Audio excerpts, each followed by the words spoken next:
Doo-doo-dee. It's Nandi! Hello friends, it's the first patch of 2025 and we already have our first rendition of the new campaign format. I'll take you through everything in detail because this plays out quite differently from anything else in the game. My quick summary thoughts are that these feel like normal campaigns. Lots of battles, including boss battles, that are unique rather than the 15 repeated ones we got for Incursion. There's a good amount of dialogue and lore. The only downside is that they only last for 2 weeks, but that is made up for by their recurring nature. Anyway, let's get into it and I can explain everything further. The campaign starts on January 23rd and runs over 2 weeks. It is called the Adeptus Mechanicus campaign, but they are our enemies rather than usable characters. The campaign has 2 parts, the standard track, which on completion unlocks the Extremis track. All battles are rarity capped. The standard track starts with common and then scales to uncommon and rare as you complete battles. Once you get to Extremis, you fight epic and legendary difficulties. Both the standard and Extremis tracks have 33 battles each, for a total of 66 unique battles.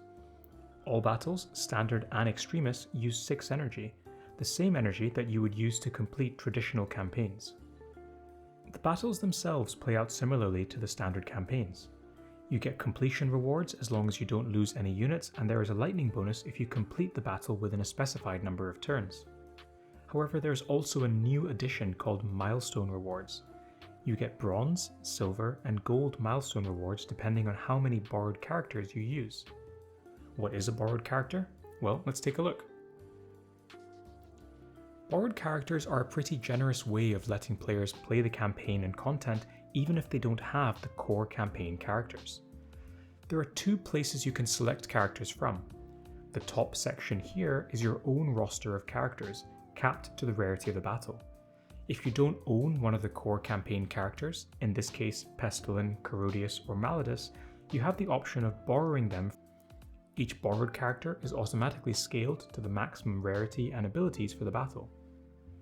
If you already own the core campaign character at the maximum required rarity, the borrowed section becomes unusable, like here. As with the traditional campaigns, you have to deploy the core trio of characters, at least for the initial 3-star clear. Once you have beaten the campaign node for the first time with the core campaign trio and achieved a 3-star success, you can use non-core characters on future runs. This is helpful if you want to achieve those bronze, silver, and gold milestone rewards but don't have the Death Guard leveled. Here, I enter the same battle and can use the World Eaters without issue since I've already completed it once. At select points along the campaign trail, you can detour off the planned path onto these so-called B nodes. These nodes are not mandatory to progress, but offer more rewards at a slightly higher difficulty. There are 3 B nodes for the standard and Extremis campaigns respectively, which is what brings the number of battles from 60 to 66. Now might be a good time to highlight the 2 new AdMech non-player characters. We encounter the first one, the Tech Priest Enginseer, on Battle 8. This unit is a mechanical mechanic, meaning it can repair other mechs. It has a movement of 3 and a melee 3-hit power attack. It has 2 passive abilities. The first is Vengeance for the Omnisia, giving it 1 level of Machine Vengeance whenever an adjacent mech is defeated. Machine Vengeance provides the unit with a 5% bonus damage per stack it has. The other passive is Omnisia's Blessing. Whenever an Enginseer repairs another unit, it transfers all stacks of Machine Vengeance onto that unit. The other new NPC is the Electro-Priest, and we first come across them on Battle 12. I got a little excited on this battle, so I ended up playing a turn of the fight before remembering I had to show you the NPCs. These guys have the Resilient trait to go alongside the Mechanical trait. They also have a movement of 3 and a 3-hit melee particle attack. It also has 2 passive abilities. Electroshock means that it does 50% of its damage to a random enemy that is adjacent to the initial target, kind of like how Smite works for Psychers, but this is for melee attacks. All units hit by the Electro-Priest's attacks are suppressed. Voltaggeist Field says that when the unit has health restored, Instead, only 50% of that health is restored, but the unit gains a bonus hit with its normal attacks till the end of turn. Kind of like it's turning the healing energy into more offensive output. The synergy should hopefully be fairly obvious with the Enginseer, who will heal these guys, transfer stacks of Machine Vengeance to give them bonus damage, and trigger their passive for bonus hits. The Resilient trait is really annoying on NPCs, and you can see here how it takes me an extra turn to finish them off. I think this is worth bearing in mind as these NPCs will also be our enemies in the Rotbone Survival this month. The Resilient trait, if you're not prepared for it, could wreak havoc for your playthrough. For those interested, here are some summary slides cycling through in case you want to save them and share them with your friends. On the topic of character nodes, when we fight the Vitruvius battle, we get our first look at Sy-Gex. I've done a separate showcase on Sy-Gex, so I will leave that in the end card for you to check out. I suppose I just wanted to point out that these battles are going to be an actual challenge for rarity capped heroes.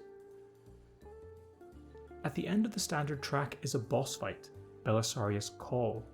I'll quickly cycle through these abilities here, but I will do a separate showcase for him later on as a guild raid boss. The boss fight is kind of fun, and you can see me fight through it here. It's pretty awesome because it opens up possibilities for us to fight other raid bosses like Mortarion or the Avatar of Cain, but at a scale where a single player can defeat those bosses, rather than requiring the concentrated efforts of several players in your guild. Once you've completed the standard campaign, you can fight the Extremis one. This is slightly different to the standard campaign. As a key difference, you are not able to borrow characters, so you have to use the characters in your own roster. That means if you don't have the 3 core characters unlocked and leveled, you won't be able to progress far here. There is also only one milestone reward, gold. This asks you to complete the battle during the lightning victory limits without losing a character. The campaigns have a sort of incursion-like style. You get 2 weeks to complete the campaigns, after which the campaign disappears. Based on this tooltip, it looks like the campaign will come back in the future, and like incursions, you can choose to build on your previous progress in the campaign or choose a new one. Based on the patch notes, it looks like they'll be having campaigns every 5 weeks, on the Thursday after each new battle pass starts. The reward for these campaigns are very generous, with a plethora of completion and milestone rewards. Completing battles also gives you points which lets you open chests, increasing in value and rewards as you progress. On screen here are the existing drop rates in the game, taken from the Tacticus wiki. The standard campaign and the Extremis campaign mirror the drop rates as shown here, so clearly these nodes are not as good as existing elite campaign nodes in terms of recurring value. Personally, I think that's made up for by how generous the first time rewards are. Okay, that's it. It's my first time doing this sort of thing for campaign releases. Since it's a recurring thing, I'd welcome your feedback for anything I can improve on or include for the future. Thanks as always to my Patreons, and feel free to enter my referral code if you feel like supporting me and my work. Bye for now. Doo-doo-dee. It's Nandi!